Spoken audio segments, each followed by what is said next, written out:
Hello friends, स्वागत है आपका अपने यूट्यूब चैनल अपना ह्यूमैनिटीज़ गुरु में। तो आज की इस पर्टिकुलर वीडियो में अपने देखेंगे प्लेन रीजन की दो इंपॉर्टेंट ट्राइब्स का, जिनके नाम है भील ट्राइब और संथाल ट्राइब्स के बारे में इस पर्टिकुलर वीडियो में कंप्लीट जानेंगे। तो शुरू करते हैं अपने सबसे पहले भील ट्राइब के बारे में जानना कि भील ट्राइब के रीजन कौन कौन सी है जहाँ पे ये पाई जाती है। कोई भी ट्राइब अगर आपसे पूछी जा रही है, आप उनके रीजन के नाम बताओगे मेन, और कुछ एक कल्चर के बारे में उसके बारे में लिख दोगे ना, तो बाकी कुछ चीज़ें तो सभी ट्राइब्स की सेम होती है, आपको मार्क्स मिल सकते हैं। मेन बस उनके रीजन डिफरेंट है, उनकी थोड़ी बहुत कल्चर है, कोई डांस वगैरह है, वो किस तरह के देवताओं को मानते हैं, क्या काम करते हैं उनकी, वो बातें आपको बतानी जरूरी है। बाकी सारी चीज़ें लगभग सेम है, क्योंकि एक बात तो आपको पता ही होगा कि इकोनॉमिक कंडीशन सभी जितनी भी ट्राइब्स हैं ना, उनकी लगभग सभी की एक जैसी सी है। थोड़ा बहुत फर्क है, बाकी लगभग सभी की एक जैसी है। तो शुरू करते हैं अपनी वीडियो को। सबसे पहले रीजन कहाँ पे पाए जाते हैं भील्स, तो मध्य प्रदेश में पाए जाते हैं, राजस्थान में, गुजरात के, महाराष्ट्र में। यहाँ पे जो प्लेन्स एरिया है यहाँ पे पाए जाते हैं।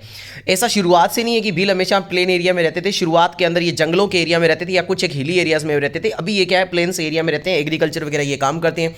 इनकी सोशल कंडीशन कैसी है भील की, तो भील की सोशल कंडीशन वैसी, यहाँ पे पेट्रियार्किकल सोसाइटी चलती है, लेकिन कहीं ना कहीं पे यहाँ पे मैट्रिलिनियन सोसाइटी का इन्फ्लुएंस देखने को मिलता है। यानी कि यहाँ पे परिवार के अंदर अगर कोई भी डिसीजन लेना है हाउस होल्ड को, तो वहाँ पे एक वुमेन का रोल इंपॉर्टेंट है यहाँ पे।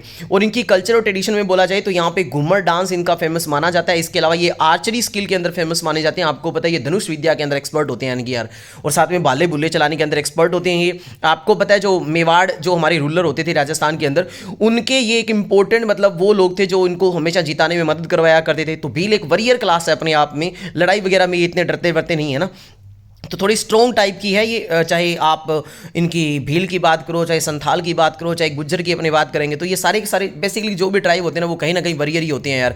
क्यों होते हैं वो वरियर्स, क्योंकि उनको यार ऐसी कंडीशन में रहना पड़ता है जहाँ पे वो हंट वगैरह करते हैं, गैदरिंग वगैरह करते हैं, तो अपने आप ही उनमें स्किल्स ऐसी आई होती है कि वो ताकतवर होते हैं कुल मिला के। तो ये बात आपको जरूर लिखनी है यहाँ पे। और रिलीजन की बात करें तो ये हिंदुइज्म को तो मानते ही मानते हैं, कहीं ना कहीं ये एनिमिज्म को प्रेफर करते हैं। तो एनिमिज्म अपने ऊपर भी ट्राइब कवर करी थी, वहाँ पर अपनों ने डिस्कशन करा था। एनिमिज्म का मतलब होता है जो एक ऐसे मतलब ट्राइब जो होते हैं ना, वो यार कहीं ना कहीं नेचर से जुड़े होते हैं, तो वो नेचर की वर्शिप करते हैं। चाहे एनिमल्स हो उनकी वर्शिप करना हो, चाहे जो पेड़ पौधे उनकी वर्शिप करना हो, तो उनको एनिमिज्म बोलते हैं। इसके अलावा इनमें सोशल डिस्क्रिमिनेशन देखने को मिलता है, ये आपको पता ही है, थोड़े से इनको अलग थलग माना जाता है। इलिटरेसी इनमें पाई जाती है। हेल्थ केयर में इनमें थोड़ी सी कमी देखने को मिलती है, क्योंकि इलिटरेसी है, इतनी सोशल इनकी इकोनॉमिक कंडीशन इतनी अच्छी होती नहीं है, तो कहीं ना कहीं हेल्थ केयर भी इनका थोड़ा सा डाउन अपने को देखने को मिलेगा। इकोनॉमिक कंडीशन की बात करें तो मेनली ये एग्रीकल्चर ही का ही काम करते हैं, और वो भी एग्रीकल्चर भी कौन सी, सबसिस्टेंस एग्रीकल्चर आप ये वर्ड डाल सकते हो। और सबसिस्टेंस जहां पर भी मतलब आता है उसका मतलब होता है ओन सर्वाइवल, यानी कि सिर्फ खुद के पेट भरने के लिए करते हैं, नाम मात्र की एग्रीकल्चर। लेबर वर्क ये करते हैं, हंटिंग का ये काम करते हैं। Many are now involve in daily basis labour work के मतलब काम में इन्वॉल्व हो गए, कंस्ट्रक्शन के काम में इन्वॉल्व हो गए, या फॉरेस्ट के जो भी प्रोडक्शन कलेक्शन का काम करते हैं वहां पे ये काम करते हैं।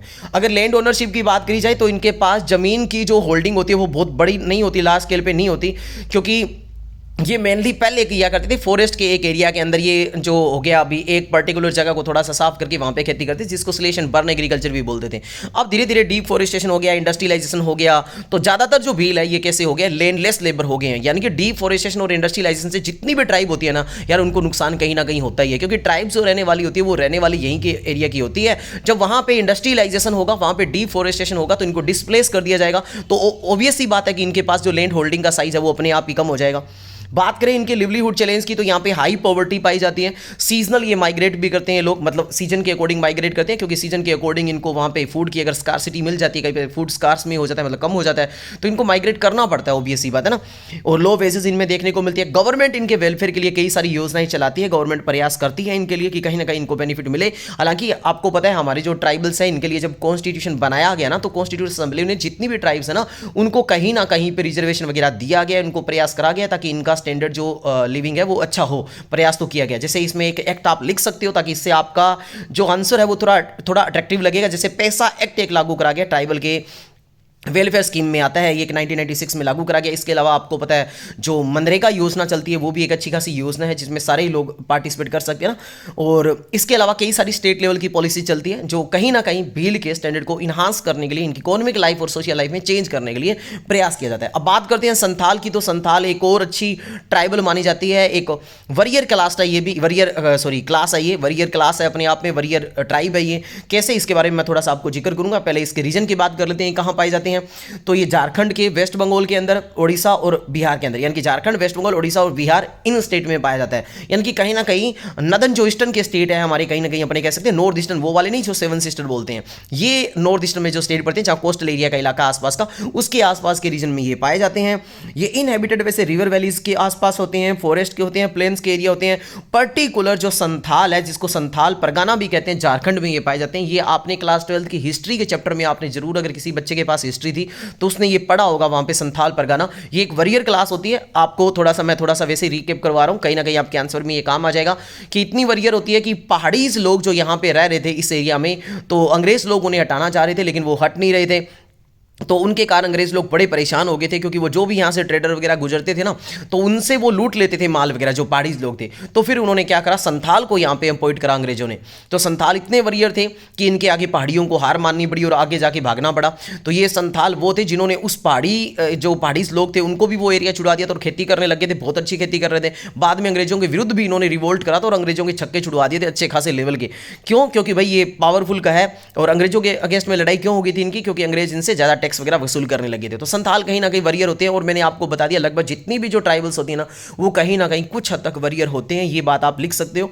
चलो आगे बात करते हैं इनकी सोशल कंडीशन की। तो कैसी सोशल कंडीशन है भाई इनकी? तो कई सारी कहते हैं संथाल की डेमोक्रेटिक गवर्नेंस सिस्टम चलता है इनके अंदर, खुद के अंदर, यानी कि जो कम्युनिटी ओरिएंटेड है इनकी, तो इनके अंदर खुद के अंदर डेमोक्रेटिक गवर्नेंस सिस्टम चलता है, जिसको मांझी परगना बोलते हैं। यानी कि यहां पे जो भी इनके सोशल इश्यूज है, वो इनकी खुद की एक लोकल गवर्नमेंट बॉडी बनती है, वो इनके सारे इश्यूज को सोल्व करवाती है। इनके खुद के अपने कल्चर और ट्रेडिशन की बात करें तो संथाली इनका डांस फेमस है, इनकी खुद की म्यूजिक होती है। इसके अलावा सोहराही पेंटिंग इनकी फेमस मानी जाती है। तो ऐसे जो कीवर्ड होते हैं ना किसी के, चाहे वो डांस की बात करें, जैसे अभी अपने भील के ऊपर घूमर पड़ गया है कि जो उनका फेमस है, तो ऐसे जो कीवर्ड है वो आपको अंडरलाइन करने, वो अपने एग्जाम में आपको लिखने ही लिखने, जिससे मार्क्स आपको अच्छे मिलेंगे। आगे बात करते हैं रिलीजन की। तो ये फॉलो करते हैं सारनिज्म। ये जो भी वर्ड है आप थोड़ा सा प्रोनाउंसिएशन देख लेना भाई। सेरेनिज्म या सारनिज्म ये मानते हैं, जो कि नेचर के ऊपर बेस्ड इनका विश्वास होता है, लेकिन कहीं ना कहीं ये कुछ एक हिंदुइज्म में भी कन्वर्ट हो गया और कुछ एक क्रिश्चियनिटी को भी ये मानते हैं। तो ये इनके रिलीजन के बारे में आप बातें लिख सकते हो। आगे बात करें एजुकेशन की, तो जितनी भी ट्राइब है ये कॉमन बात है उनकी कि यार लो लिटरेसी रेशियो इनमें पाया जाता है। गवर्नमेंट इनके लिए एफर्ट कर रही है, इनके लिए पॉलिसी भी कई सारी बना रही है ताकि इनके अंदर भेदभाव ना हो, इनका जो लेवल है वो अच्छा हो। इश्यूज देखे जाए तो इनमें जेंडर इनइक्वालिटी पाया जाता है, कहीं ना कहीं डिस्प्लेसमेंट होता है। ये क्यों डिस्प्लेसमेंट होता है? तो जितनी भी ट्राइबल है वो डिस्प्लेसमेंट की प्रॉब्लम सभी ट्राइबल कम्युनिटी में पाई जाती है। क्यों? क्योंकि भाई इंडस्ट्रियलाइजेशन और माइनिंग जैसे काम होने से इन कम्युनिटीज को वहां से डिस्प्लेस होना पड़ता है, मतलब खड़े होकर जाना पड़ता है, और हेल्थ केयर की प्रॉब्लम यहां पर भी देखने को मिलती है। अगर बात करें इकोनॉमिक कंडीशन की यहां पे, तो ये मेनली जो इनका ऑक्यूपेशन है वो भी एग्रीकल्चर ही करते हैं, या कोई जो लेबर का काम है वो करते हैं। इसके अलावा कुछ एक ऐसे हैं जो इंडस्ट्रियल वर्कर में काम करते हैं या माइनिंग के काम भी ये करते हैं।